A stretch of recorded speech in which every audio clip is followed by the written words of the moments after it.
Assalamualaikum warahmatullahi wabarakatuh. Seperti kata pepatah, tak kenal maka tak sayang. Jadi, izinkanlah saya memperkenalkan diri.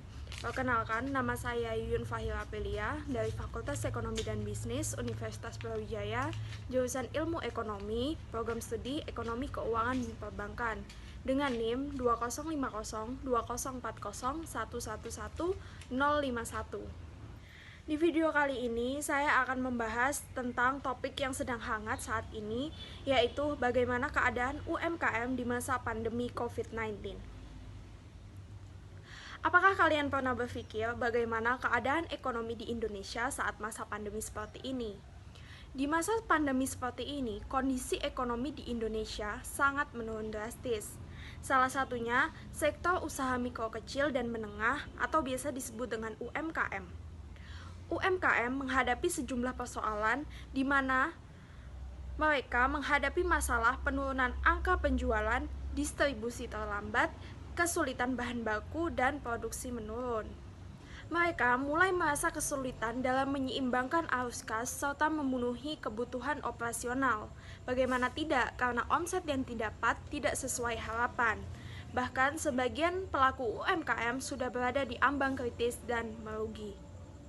Di masa pandemi seperti ini, aktivitas masyarakat di luar rumah cenderung berkurang. Mereka memilih untuk tetap berada di rumah karena mereka memilih untuk menjaga kesehatan mereka dan membuat pendapatan para pelaku UMKM mengalami penurunan atau merosot.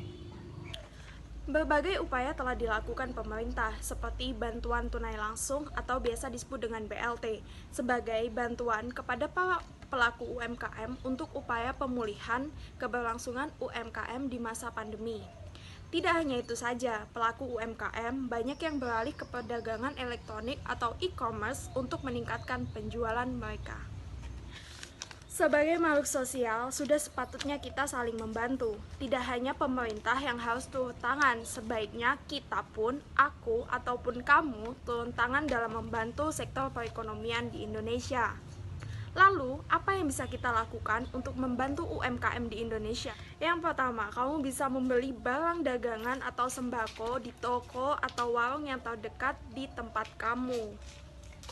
Yang kedua, membeli makanan di warung atau di warteg. Yang ketiga, jika kamu tak ingin keluar rumah, belilah makanan melalui ojek online. Yang keempat, jika mempunyai uang lebih, berikan tips untuk pedagang tersebut. Itulah beberapa upaya yang dapat kita lakukan untuk membantu pelaku UMKM di Indonesia di masa pandemi COVID-19 ini. Jangan lupa selalu terapkan memakai masker dan mencuci tangan. Terima kasih. Wassalamualaikum warahmatullahi wabarakatuh.